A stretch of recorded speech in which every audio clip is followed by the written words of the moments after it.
जो नाम जप करता है, भगवत आश्रित है, भगवत मार्ग का पथिक, सबसे पहले उसमें एक क्षमता जागृत होती है। क्या? ये द्वंद्व है, शत्रु और मित्र में समान भाव, मान और अपमान में समान भाव, लाभ और हानि में समान भाव, सुख और दुख में समान भाव, निंदा और स्तुति में समान भाव। तो बोले द्वंद्व रहित, द्वंद्व विमुक्ता। ये पहली साधक की वृत्ति जागृत होती, ध्यान रखना। अगर आपकी साधना परिपक्व अवस्था की तरफ जा रही है, आपकी साधना ठीक है, तो पहला लक्षण है तितिक्षवः, वो बहुत धैर्यवान और सहनशील होगा। सुख दुख, लाभ हानि, मान अपमान, निंदा स्तुति, इसमें वो समान भाव रखेगा। चलो हमारी स्थिति ऐसी नहीं, लेकिन हमें सुनने को मिला तो समान भाव रखने की चेष्टा तो करें।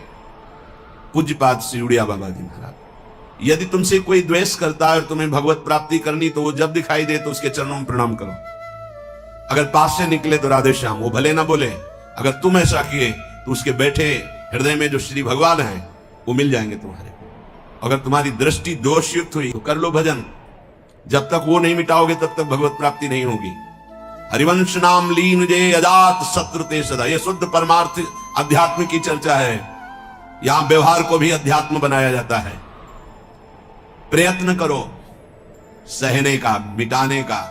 क्या गाली दे रहा है कोई, श्रवणेंद्रिय ने सुना, मन में जाके दाह पैदा हुई, ये नहीं, मेरे भगवान अपने समीप मुझे ऊंचाई देना चाहते हैं, प्रेम की ऊंचाई, ज्ञान की ऊंचाई, इसलिए ये कटु वचन बुलवा रहे हैं, मुझे सहन करना है। राधा राधा राधा, आगे निकल गए। जो सुख दुख, मान अपमान, लाभ हानि आदि द्वंद्वों को सह जाता है, देख लो, यहां लड़ना नहीं है। भक्ति सहना सिखाती। बोले कब तक सहेंगे? जब तक भगवान ना मिल जाए। बोले वो तो बहुत ही दुष्ट हो जाएगा, अगर हर बार सहेंगे तो अगली बार और बढ़ के आएगा। कदापि नहीं। जो अपराध भक्त कर करे राम रोष पावक सो जरे, तुम सहो आग उधर लग जाएगी। उमा क्षमा सापौते भारी, अपने कर्म जाय अपकारी। तुम अपने को बचाओ, मालिक देख रहा है, वो ऐसा हिसाब करेगा। एक नवयुवक था जिसकी देखो हंसी उड़ाता था, बहुत परेशान करता था। एक भगत जी निकले उनके छे, तो दाढ़ी मुझ को लेकर बहुत उपहास किया। 2 रुपए निकाले दिए, उसको लगा पीछे आ रहे थे आर्मी के। फिर उनका उपहास गिरा के 10-5 लाख तो थप्पड़ मारे ना। वो जो 2 रुपए दिए थे ना, हिसाब हो गया। अब दोबारा उस गली में नहीं खड़ा हुआ वो। राम रोष पावक सो जरी, तुम जाओ झुक के। वो आ रहा है झुकाने वाला, किसी रूप में रौंद के रख देगा उसको, क्योंकि उसका स्वभाव ऐसी जगह हाथ डालेगा जहां हाथ जल जाएगा। ये ना सोचो कि अगर हम 10 बार सह गए तो 11वीं बार वो फिर बोलेगा, बोलने लायक नहीं रहेगा। जो अपराध भक्त कर करे राम रोष पावक सो जरी, तुम्हारा कर्तव्य सहन करना और मालिक का कर्तव्य हिसाब करना। एक साधु जा रहे थे, गंगा किनारे भ्रमण कर रहे थे, तो छड़ी रखते, सोटा लंगोटा लोटा ये साधु के पास रहता है, तो सोटा लिए हुए थे। अब अपनी मस्ती में जा रहे थे, ऐसे पीछे धोबी कपड़ा धो धो के ऐसे सब फैलाए हुए था सूखने के लिए। उसने देखा इतनी मेहनत से तो हम धो रहे, और बाबा जी रौनता चला जा रहा, तो जिससे धोआ वो पीटने वाला डंडा वही दौड़ा लेके रुक्मिणी जी के पास भगवान बैठे। विनोद तत्काल सुदर्शन चक्र, फिर ऐसे शांत हो गए। तो रुक्मिणी जी ने कहा, प्रभु जरूर ये स्थिति किसी भक्त पर संकट आने पे होती है, रुक क्यों गए? बोले उसके पास लाठी थी, उसने हिसाब कर दिया। 2-3 डंडे बाबा जी ने मारे, 2-4 डंडे धोबी ने मारे, तो दोनों धोबी है, इसलिए मट गए। हाँ, अगर वो सर झुका देता तो वहां द्वारिकाधीश का सुदर्शन चक्र सेकंड के कम हिस्से में उपस्थित हो जाता। सर्वव्यापी तत्व है भगवान के पार्षद, जैसे नारायण निकला और वही हरि पार्षद प्रकट हो गए। आप अगर डंडे चलाओगे ना तो हिसाब किताब आपका भारी पड़ जाएगा। अगर आपने सर झुका दिया तो वो हर समय तुम्हें देख रहा है। कोई क्षण ऐसा नहीं है, कोई जगह ऐसी नहीं जहां उसके नेत्र न हो। हाँ, विश्व तत्चक्षुर, पूरे विश्व में उसके नेत्र विराजमान है। सहना सीखो, यदि आगे बढ़ना है तो सहना सीखो। हमारी बात मान लेना, अगर मान लोगे तो जान जाओगे कि इसका रहस्य क्या है। जो सह गया तो भगवान को प्राप्त हो गया। जितना सहोगे उतने महान बनते चले जाओगे। ये शिक्षा हमको एक शराबी में दी थी। वैकुंठ धाम ब्रह्मावर्त बिठोर ले गया, एकांत में ठाकुर जी के श्री विग्रह को दिखाया। और नीचे के संगमरमर को दिखाया और कहा देखो यही संगमरमर तिल तिल काटा गया, टूटा नहीं तो आज भगवान बन करके आरती होती है। ए बाबा जी बना टूटना नहीं, चाहे जितना कष्ट आवे। सहनशीलता, सहनशील, आशय, उदार, धीरज सहित विवेकी, विवेकवान, धैर्यवान, सहनशील महात्मा होता है, चाहे गृहस्थ हो या विरक्त हो, भगवत मार्ग का पथिक।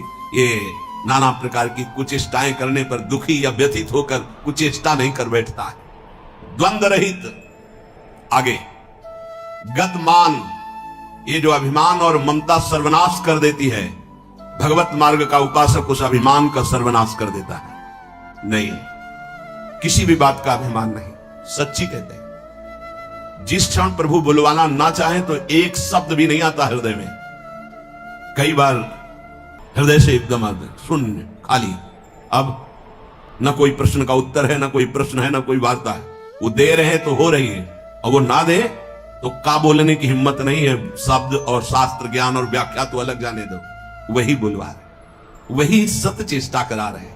इस सत्य मार्ग पहाड़ पे चलना है, ये हमारे चढ़ने की योग्यता नहीं, पर वो वाचालम बना देते हैं। मूक को पंगु से पहाड़ चढ़ा देते हैं। सांप का छोटा बच्चा गरुड़ को पछाड़ दे, राम कृपा हो जाए, हाँ तो लघु ब्याल गरुड़ को खा जाए, ऐसी सामर्थ्य पैदा कर दे भगवान। सब कुछ भगवान की सामर्थ्य से सत मार्ग का होता है, सब कुछ हमारे अहंकार से असत मार्ग का होता है। अहंकार त्यागी, सत मार्ग का अनुरागी।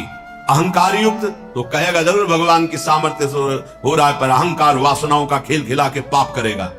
तो कह रहे गत मान, ये भगवान को अधीन करने वाली आगे बात कह रहे हैं कि सुख निदान भगवान तुम्हारे अधीन क्यों नहीं हो जाएंगे यदि ऐसा करोगे।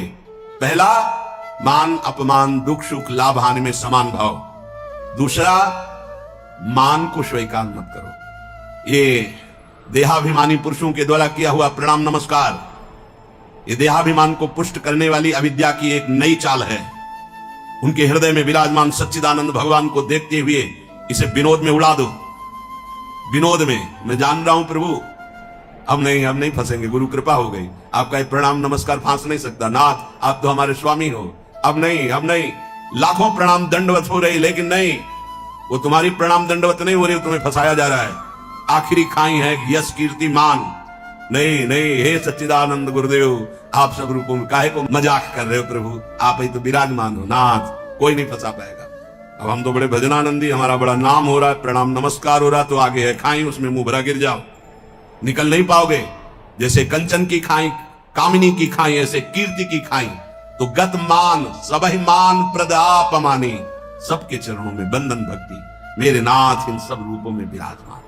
वो प्रणाम कर रहे हैं, नमस्कार कर रहे हैं, वो जय बोल रहे हैं, ये उनकी महानता है। वो अपने हृदय की स्थिति के अनुसार बर्ताव कर, हम तो अधम जीव हैं, प्रभु की कृपा से चल रहे। मेरे प्रभु सब रूपों में, कहीं मान नहीं छुएगा, अगर मान छू गया तो विष चढ़ गया। सम्मानम कल्याति घोर गर्लम, मान रूपी जहर केवल गुरु कृपा से ही दूर होता है।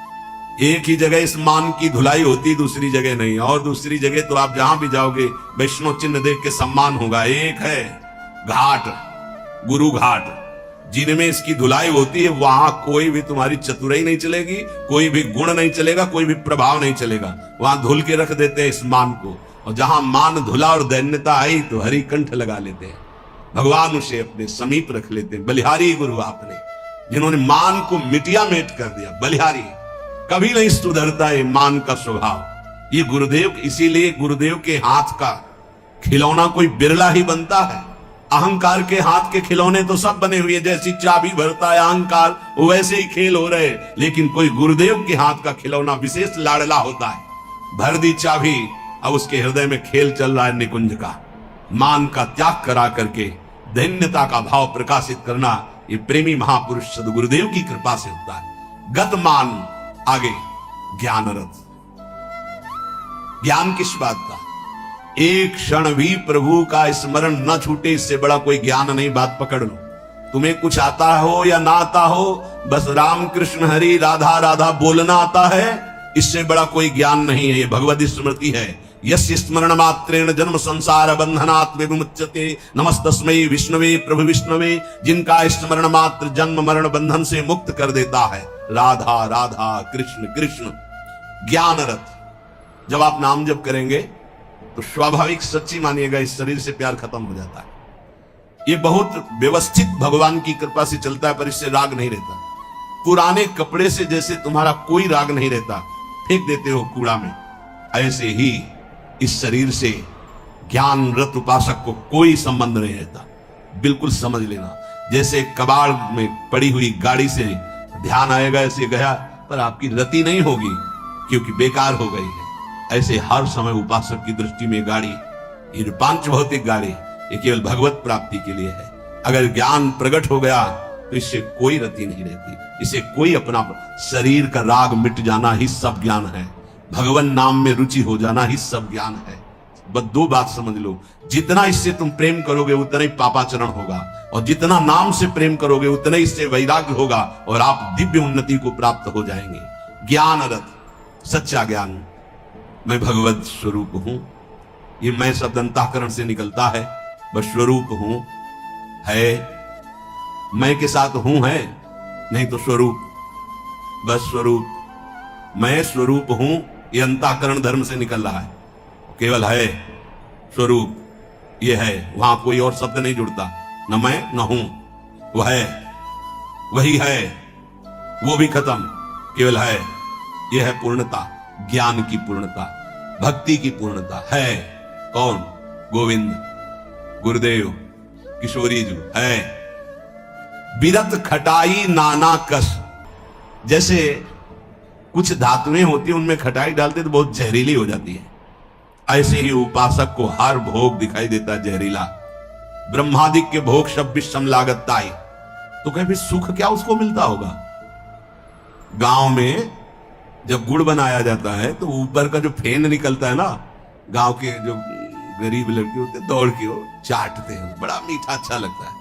कहीं उनको रबड़ी मिल जाए तो उसकी तरफ देखेंगे क्या? नहीं देखेंगे, क्योंकि अब उससे बहुत कई गुना बढ़कर के आनंददायक वो रबड़ी मिल गई।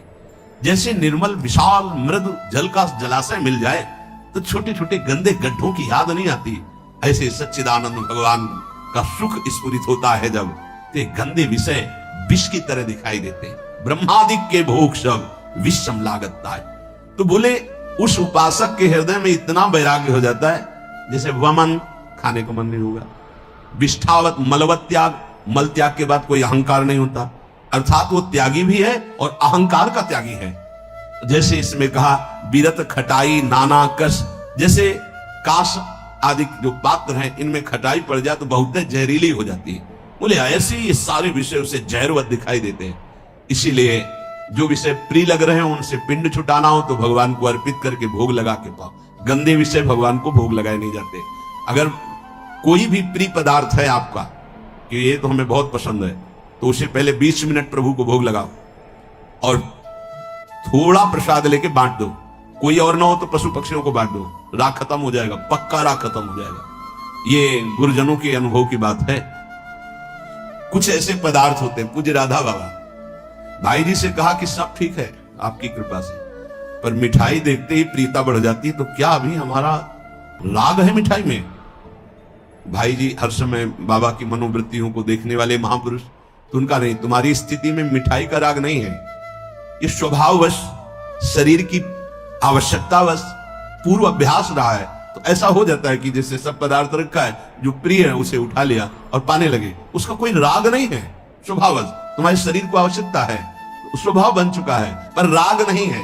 पर अपने लोगों की स्थिति नहीं है, अपने लोगों का राग है। हमें जो राग है, सच्ची मानो गुरुजनों की आज्ञा पे चले तो नष्ट हो जाएगा। जो प्रिय से प्रिय वस्तु लगे 20 मिनट भोग लगाना, दिखाना नहीं केवल, क्योंकि होगा ना कि गरम गरम पकौड़ा और चटनी वैसा दिखा लो तो श्री जी को पालो, नहीं, रसेंद्री को नहीं, श्री जी को पवाओ और इसके बाद एक पकौड़ा चटनी आप लो, बका दूसरे को दे दो, आप अपना पेट भरो रोटी से। आप देखो ना आपकी रसेंद्री बस में, रसेंद्री बस में हुई हर इंद्री बस में हो जाएगी। यहां कह रहे बिरत खटाई नाना कस, ये नाना प्रकार के भोग भोगते समय बहुत व्यतीत हो गया। उस उपासक को विश्वत नजर आते हैं जिसको भगवत प्राप्ति की चाह होती। तो बोले सुख निधान सुजान कौशलपति वे प्रसन्न कहू क्यों न होई बस। यदि ऐसे चलोगे तो भगवान बिना बुलाए आपके पास आ जाएंगे। कैसे? द्वंद्व रहित, मान अपमान निंदा स्तुति समान भाव से सह जाओ। गतमान, कोई सम्मान करे स्वीकार मत करो, उसके भोक्ता मत बनो। ज्ञान रत, ये शरीर नष्ट हो जाएगा, तुम अविनाशी हो। विषय विरत खटाई नाना कर, जितने भोग हैं इनमें कोई सुख नहीं है। और फिर जैसे देह गे से प्यार करते ऐसे प्रभु से प्यार करने लगे। तो कह रहे प्रभु अपने आप आपके अधीन हो जाएंगे। सर्वभूत हित निर्व्यलीक चित, भगति प्रेम दृढ़ नेम एक रस। तुलसीदास यह होई तबहि जब, द्रवै ईश जेहि हतो शीस दस। भगवान जिसको अपना बनाना चाहते हैं तो उसके हृदय में एक बात प्रकट होने लगती, कैसे सबको सुख पहुंचाऊं। सर्वभूत हित, ये बात, ये लक्षण है भक्त का। हमारे अंदर भक्ति आई, इसका लक्षण किसी को भी दुखी देख के मन कैसे इसको सुख पहुंचाऊं। भले हम कुछ नहीं कर पा रहे, लेकिन सर्वभूत हिते रताहा हमारे हृदय में आ गया, कैसे इसको सुख पहुंचाऊं। गोस्वामी जी ने संत हृदय की महिमा का वर्णन करना प्रारंभ किया तो लगा जैसे मक्खन कोमल होता है, ऐसे संतों का हृदय कोमल होता है। तो लिखा, संत हृदय नवनीत समाना। पर विचार किया है तो दोष हो गया। मक्खन तभी पिघलता है जब उसमें स्वयं ताप लगे, फिर तो संत की हृदय की बात गलत हो गई। अगर स्वयं के दुख में हृदय द्रवित होता है तो सबका होता है। ये मक्खन का उदाहरण तो ठीक नहीं बैठा। तो आगे तुरंत लिखा, कहा कविन पर कहीं न जाना, निज परिताप द्रवई नवनीता। पर दुख द्रवहि सो संत पुनीता। संतों का हृदय मक्खन जैसा होता है, कवियों ने कहा, पर ठीक नहीं बैठा। क्योंकि मक्खन को स्वयं जब ताप लगता है तब पिघलता है, लेकिन संत तो दूसरे के दुख को देख करके द्रवित हो जाते हैं। सर्वभूत हित, जो समस्त भूतों का मंगल सोचता है।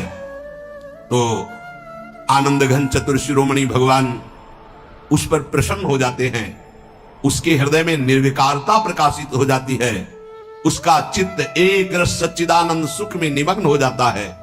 तुलसीदास जी कहते हैं, ये सौभाग्य उसी को मिलता है 10 शीश का हनन करने वाले भगवान जिस समय जिस जीव पर कृपाल होते हैं तो सत्संग मिलता है, और सत्संग से ये सब प्राप्त हो जाता है। अगर हमें नाम ऐसा प्रिय लगने लगे तो सब लक्षण आ जाएंगे। भगवान से भी बढ़कर के भगवान का नाम। ये शाम के कल बहुत इसका चिंतन होता रहा, बार बार हृदय आह्लादित होता था कि गजब की निष्ठा, नाम की गजब की निष्ठा। ध्यान पूर्वक सुनिए, हर शिकायत खत्म हो जाएगी। प्रिय राम नाम ते जाहि न रामो। बड़ा सुख मिलता है, जैसे शब्द है ना उनमें डुबकी लगाओ, एकदम निहाल कर। प्रिय राम नाम ते जाहि न रामो, ताको भलो कठिन कलिकाल हूं, आदि मध्य परिणामो। प्रिय राम नाम ते जाहि न रामो। ये बैठा लीजिए, ये जीवन की सार बात। पद तो गोस्वामी जी का कई बार, लेकिन इससे पहले महामहिम पूज्य श्री भाई जी हनुमान प्रसाद पोद्दार जी के द्वारा ये बात मिली थी। जीवन में पहली बार ये बात पूज्य भाई जी के द्वारा मिली थी कि अगर तुम्हारे सामने भगवान आ जाए, उनके दर्शन कर रहे हो, नाम छूट गया, तो हमें नहीं चाहिए ऐसे भगवान जिससे हमारा भगवान का नाम छूट जाए। ये भाई जी की बात। एक पद मिला बहुत काल के बाद, ये कल पुनः इसका कृपा करके गोस्वामी जी ने दर्शन कराया और चिंतन कराया। बेपरवाह, अद्भुत मस्ती है इस बात में। जिसे भगवान नाम इतना प्यारा लग गया है कि यदि स्वयं भगवान कहें कि अब मैं तुम्हें मिल गया, मेरे लिए तो भजन कर रहे थे, अब आज से नाम जपना छोड़ दो, तो वो स्वीकार नहीं करेगा।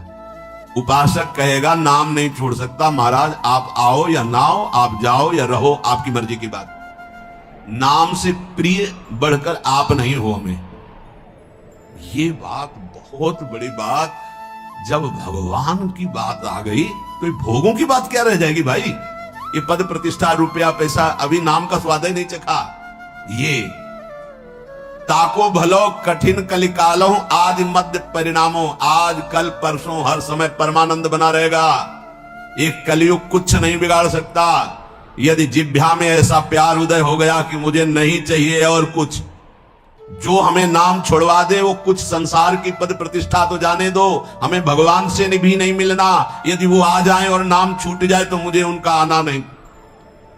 प्रिय राम नाम ते जाही न रामो, ये बहुत बड़ी बात है। ये जनसाधारण नहीं समझ सकते, बहुत बड़ी बात। कैसे छूटेगा फिर नाम? सोचो कैसे छूटेगा। आग लग जाएगी कि ओहो, जिस नाम के बराबर नामी से मिलन की भी बात नहीं कही गई, उस नाम को हम चंद विषयों में, तुच्छ व्यक्तियों के मायाजनित संभाषण में छोड़ देते हैं। हमारी कहां की निष्ठा? गोस्वामी जी कह रहे हैं, प्रिय राम नाम ते जाहि न रामो, बार बार इसलिए करें, बैठा लो। सकुचत समुझी नाम महिमा, मद लोभ मोह को कामो, राम नाम जप निरत सुजन पर, करत छा घोर घामो, प्रिय राम नाम ते जाहि न रामो। बस यही लगता है, यही परम विश्राम है। इससे बड़ी कोई बात नहीं हो सकती। राम जी मिल जाए और वो कहें कि हमारा नाम छोड़ दो, अब हमें स्वीकार करो, हम तो मिल गए ना, तो वो उपासक भगवान से कह देगा आप चले जाइए। जिस नाम के बल से आप हमारे पास आए उस नाम को मैं नहीं छोड़ सकता। आप कभी मत दर्शन देना, कभी मत आना, आप हमें हर दुख देना, पर मैं नाम नहीं छोड़ सकता। ये बात पकड़नी, ये बात पकड़नी, पकड़ लो, सब कुछ तुम्हारे अधीन हो जाएगा। मुझे आपसे मिलने की आवश्यकता नहीं है यदि नाम छूट जाए तो। यही भाई जी लिखा प्रियालाल के लिए, राधा कृष्ण के लिए। सबसे पहले भाई जी की बात तो थोड़ी देर तो विचार चलता रहा इस विषय का कि नाम साधन है और साध्य है प्रभु। जब प्रभु को हम देख रहे हैं तो नाम भूल गए तो कौन सी बड़ी बात है, क्योंकि नाम का फल तो प्रभु ही थे। उस समय समझ में नहीं आया, बाद में समझ में आया उन्हीं महापुरुषों की कृपा से, जो आज गोस्वामी जी कह रहे हैं कि यदि कोई कहे कि तुम्हें राम मिल जाएंगे, या राम जी ही कहे कि मैं मिल जाऊंगा, मेरा नाम छोड़ दो, तो उपासक का हृदय कहेगा, नाम जापक का, कि यदि आपके मिलने से नाम छूट जाता है तो आप कभी हमसे मत मिलिए। मुझे आवश्यकता नहीं आपसे मिलने की। यदि मेरा गुरु प्रदत्त नाम छूट जाए तो आपके मिलने की आवश्यकता नहीं। उसका नाम ऐसे चलता है हृदय में, श्वास में, जिह्वा में, रोम रोम में। ऐसा अपार प्रेम उसके हृदय में प्रकट होता है, ऐसी मतवाली मस्ती होती है कि भगवान उसे कभी छोड़ ही नहीं सकते। इस कराल कलिकाल में आदि, प्रारंभ, मध्य और अंत, कभी किसी का कल्याण हुआ है या हो रहा है या होगा तो ऐसे नाम प्रेमी का होगा। ये आदि मध्य परिणामों। अगर नाम जब चल रहा है तो जो पीछे महापुरुष हुए हैं, जो अब हैं, जो आगे होंगे, वो नाम के प्रभाव से ही है। नाम की महिमा इतनी अपार है, ध्यान दीजिए। अभिमान, लोभ, अज्ञान, क्रोध, काम, ये उसके हृदय में ही नहीं रह जाते जिसके निरंतर नाम चलने लगता है। ये सब सकुचाकर भाग जाते हैं, जैसे किसी महान बलशाली को देखकर छोटे मोटे योद्धा गर्दन झुका के भाग जाते हैं। ये काम आदि दोष उन्हीं को परेशान करते हैं जिनके नाम नहीं चल रहा। सच्ची मान लीजिए, विश्वास कर लीजिए, बहुत बड़े लाभ की बात है नाम। सामने ही ये सर ऊंचा नहीं कर सकते। कौन? बोले नाम महिमा का ऐसा प्रभाव मद, अभिमान, लोभ, भोगों का, पैसे का, पद का, मोह, परिवार का, क्रोध, नाना प्रकार की प्रतिकूलताओं से प्रकट होता है, और काम, ये गर्दन झुका के भाग जाएंगे यदि तुम्हारे निरंतर नाम चल रहा है। वो हम ये छोड़ नहीं पाते, नहीं छोड़ पाओगे।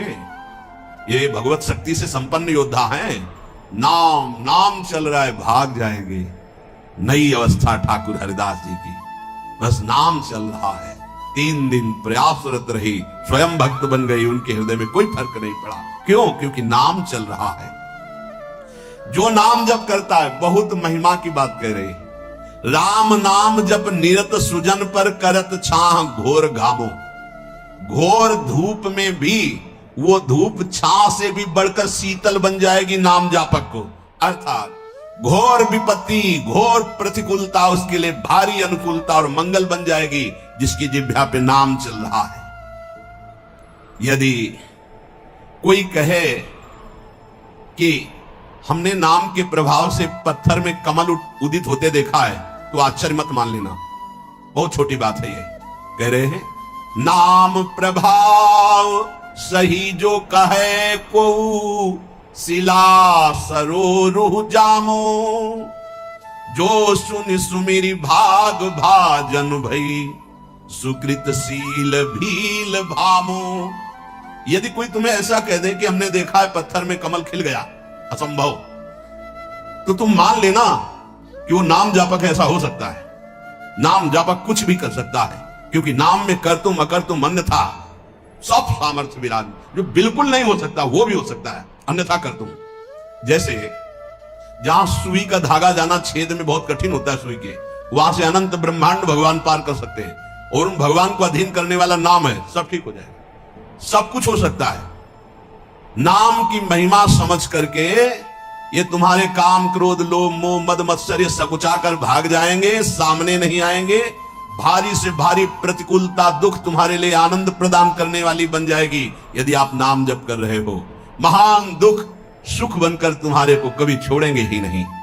यदि कोई कहे कि नाम के प्रभाव से पत्थर में कमल उत्पन्न हो गया, तो उसे झूठा मत समझना, क्योंकि संभव को असंभव और असंभव को संभव करने की सामर्थ्य नाम में विराजमान है। जिस नाम का स्मरण करके भीलनी जगत बंधनी सबरी जी हो गई और भगवान उनके जूठे बेर खाए, तुम्हें विश्वास नहीं है? उस नाम पर परम भाग्यवती पुण्यमयी ब्रह्म ऋषियों से भी पूजनी माता सबरी हो गई। और ऐसे जो सीधा राम राम नहीं बोल पा रहे थे, मरा मरा मरा मा, वो भगवान के अवतार के पहले भगवान की लीला लिखने की योग्यता प्राप्त कर ली। जो अपने भाव से भगवान नारायण नहीं पुकार रहा था, अपने पुत्र को पुकार रहा था, उसे परम पद प्राप्त हो गया। इसलिए उल्टा कुभाव से, किसी संबंध से, कैसे भी जिसने भगवान के नाम का उच्चारण किया उसका मंगल ही मंगल है।